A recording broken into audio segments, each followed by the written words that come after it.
Hi, everyone. I'm Colin Sullivan. I'm the CEO of Mint Green. Mint Green is a clean tech Bitcoin mining company with a focus on heat recovery systems. In the real world, Bitcoin miners really just make a tremendous amount of heat. In cyberspace, they make Bitcoin. You can recover that, you can monetize that, you can use that heat twice, and in sort of Canada alone, the scope of energy being used for, say, district energy, which is centralized heating, is actually an order of magnitude larger than the entire Bitcoin network. So we think as Bitcoin mining is the user of last resort of energy, that Bitcoin mining could be a supplier of heat to major cities across the world, including non-typical mining markets such as Europe, if you subsidize the prices of the energy with heating.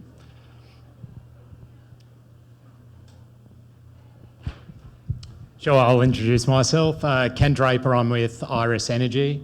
We're an institutional Bitcoin miner and proud to say that the bulk of our operations are right here in BC, which is not necessarily well known, I think, in the community here, but we have 160 megawatts of operational projects in BC, which is a pretty significant amount.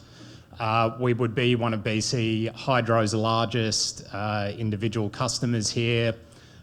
For us, it's a great jurisdiction to be, in particular because the energy here is predominantly renewable, powered mostly by hydro with a little bit of wind mixed in.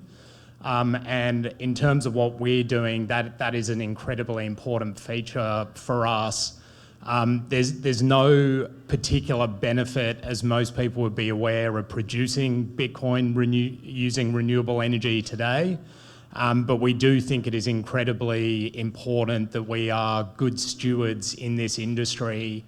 And one of the things that many people will be aware of is the FUD around Bitcoin mining. And one of the key targets of that is energy usage and the environmental or what many people perceive as a lack of environmental regard that Bitcoin miners have, when in reality it's quite the opposite. Bitcoin mining is one of the cleanest industries globally, and that is one of the key reasons why we located here in BC. So very, very proud to be here, and look forward to having a discussion with you all today.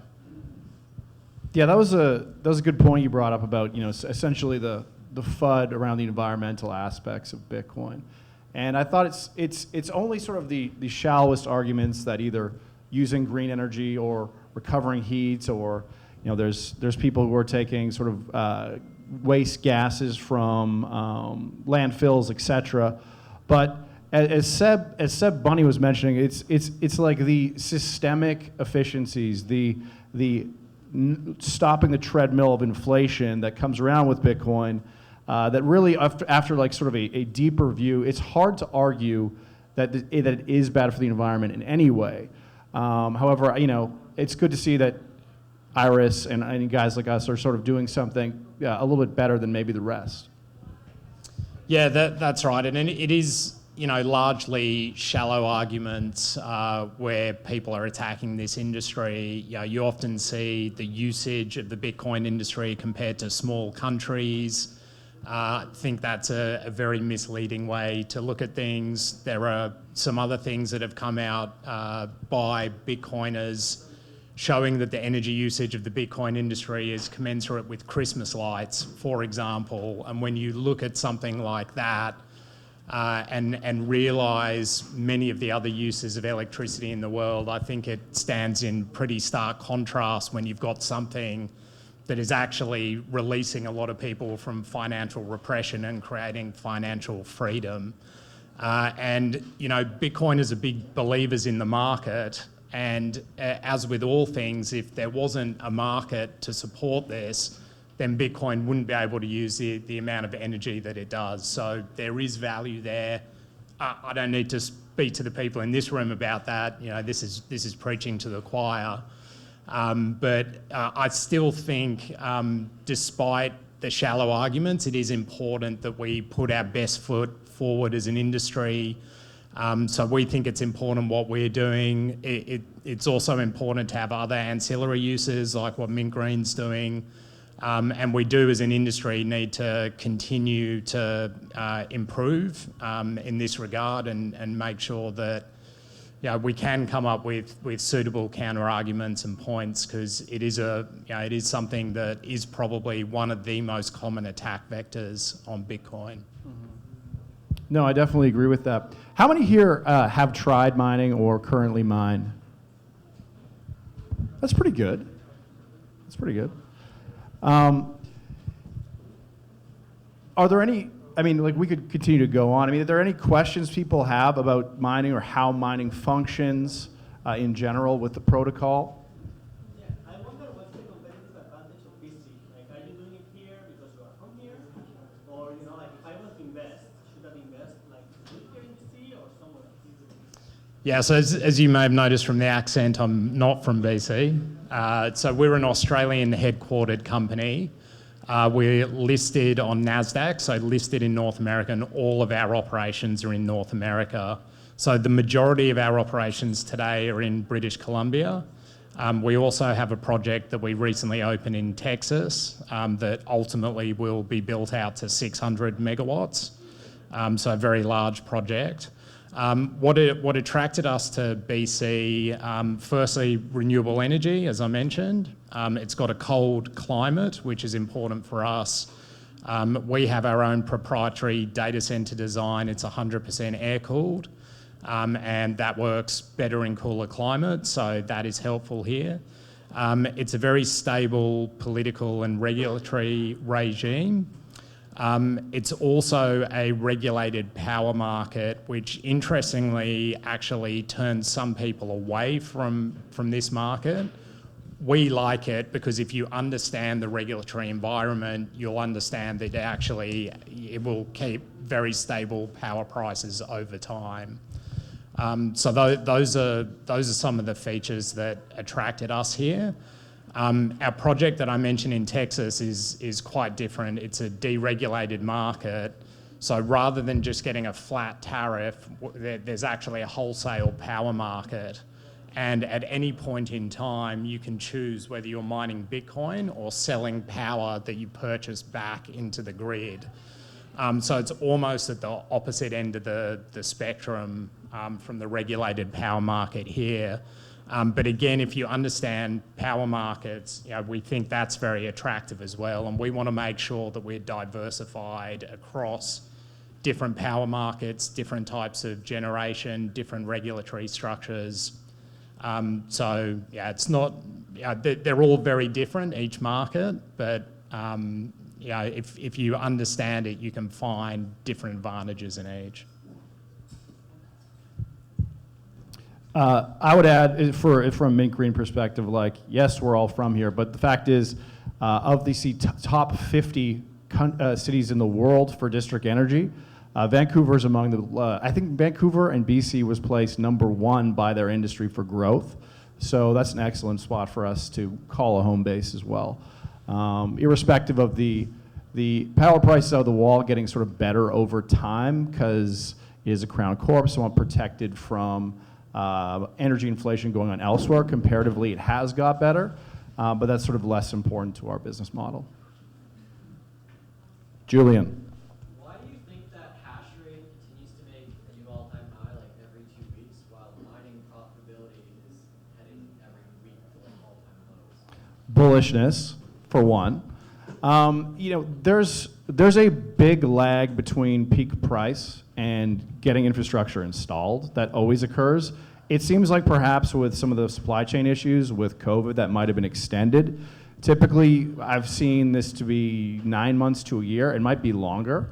But there's also the possibility of, product that you don't know out there. I mean, Bitmain could have developed an additional product that's highly efficient. They've rolled some of this out.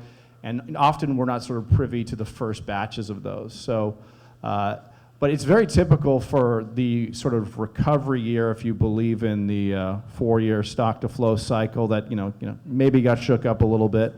But the recovery year isn't always great for mining. It's more the next year and the year following. Yeah, I'd agree with that. There's a definite lag in terms of when people are raising capital, which is typically at the peak of the market.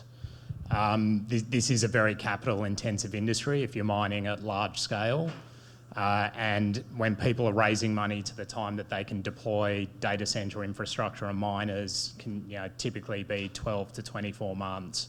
So you see that lag. The one other point I would add is a lot of the companies that produce Bitcoin mining hardware, you may remember it's not talked about so much now, but 12 months ago there was a chip shortage, everybody was talking about it. The Bitcoin miners had locked in supply with a number of the foundries, and if they don't use that supply, they will drop off the preferred customer list and won't be able to get the same amount of supply going forward. So that's one of the other things that's driving this is the Bitmains, micro BTs of the world. They're going to be producing this hardware because they've already pre-purchased chips. Yes, sir. Yeah, I just got a question just for home miners, for example. Like I run a couple of crypto flows, space heaters, like S9 and stuff like that. Awesome.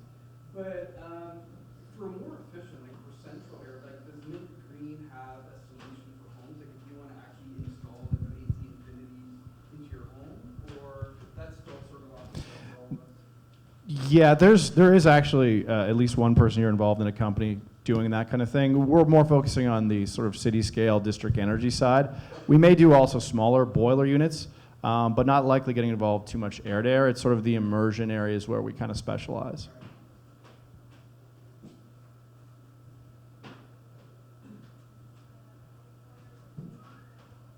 Anybody else? I got a question. How are you guys feeling like working with governments and cities? Like, I'm not sure kind of where Iris is. I'm working more jointly with Mint Green, but working with the cities and working with the bureaucracy that you're going to obviously have to go through. I know you guys, Mint Green, were trying to have your deal done in North Penn, some time ago. And you got to do what you got to do. So I'm just curious, like, are you seeing more openness to it, like when you're working with regulations or regulators with cities, where you kind of seeing the future? Well, I mean, there's sort of your typical bureaucratic processes you have to get through, but Mint Green, among others, was invited to speak to basically the provincial government discussing the environmental impacts and the current moratorium on larger mines right now. It was good to have that conversation. I have to say that like some of their data points, some of the things that they were expressing was a little bit disappointing. It was kind of like digiconomists sort of debunked information they're presenting. And although largely a lot of the economic opportunity and the sort of diversity of different things you can do with mining hadn't been contemplated, it was kind of cool and it was very humbling, but they were aware of what we were doing. And I think they see that a little bit differently, and I think there's going to come, some legislation is going to come out. I'm not sure what it's going to look like, but I think it may be one of these things where, if there is a heat recovery aspect, if there is sort of like a quote-unquote ESG aspect to what you're doing, then you can sort of go around any type of moratorium. That was my feeling.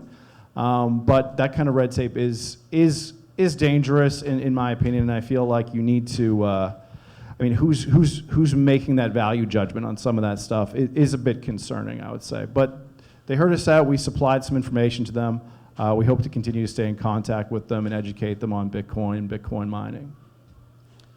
Yeah, I mean, it's certainly a very big challenge. So particularly here in Canada, a number of provinces have taken a stance against new Bitcoin mining connections.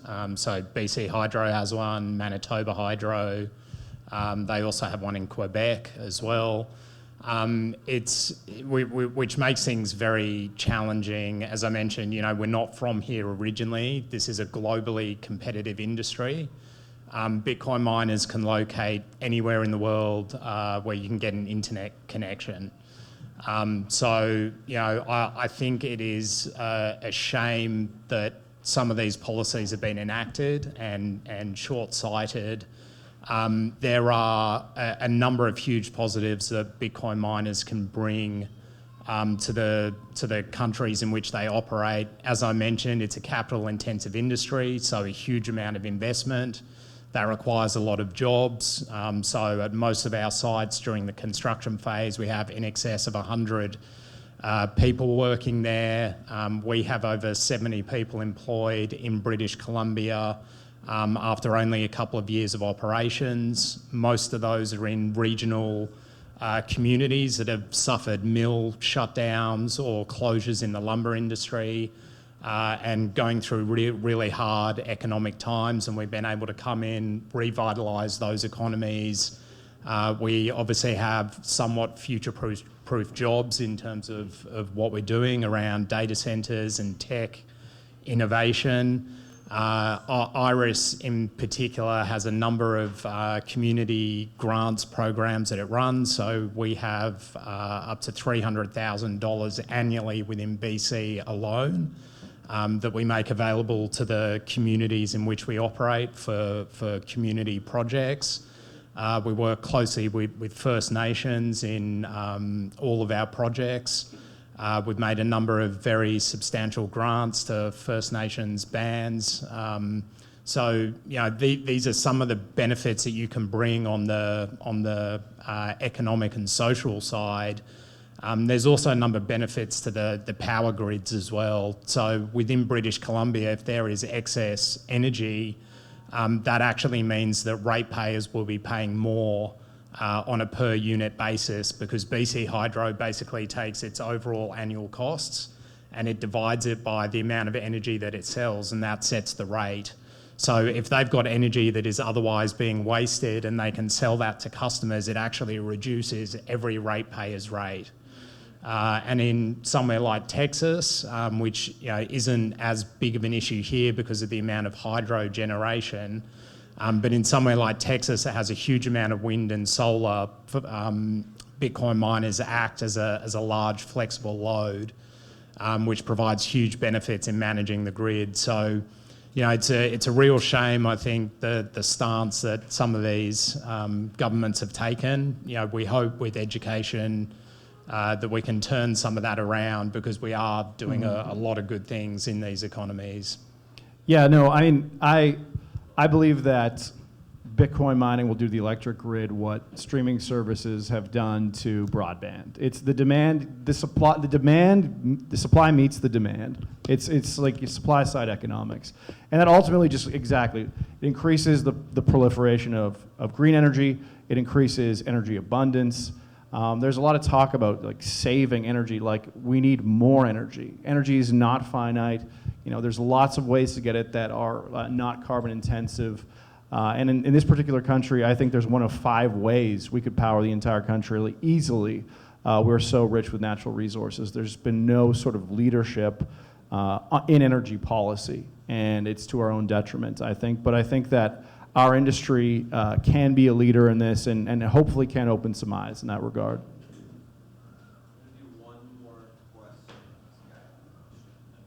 Thank you. So, as miners, does drive chain and bid 300 or 301 change your incentives? If you're familiar. Yes. Not familiar. I haven't formed an opinion on that yet. I need to talk to my confidant, Will, so I'll pick his brain on whether this is a good change or not. That'll be my first question. You should look into it yourself, though. I should. Yeah, you're right. Yeah. Thank you. Thanks, guys.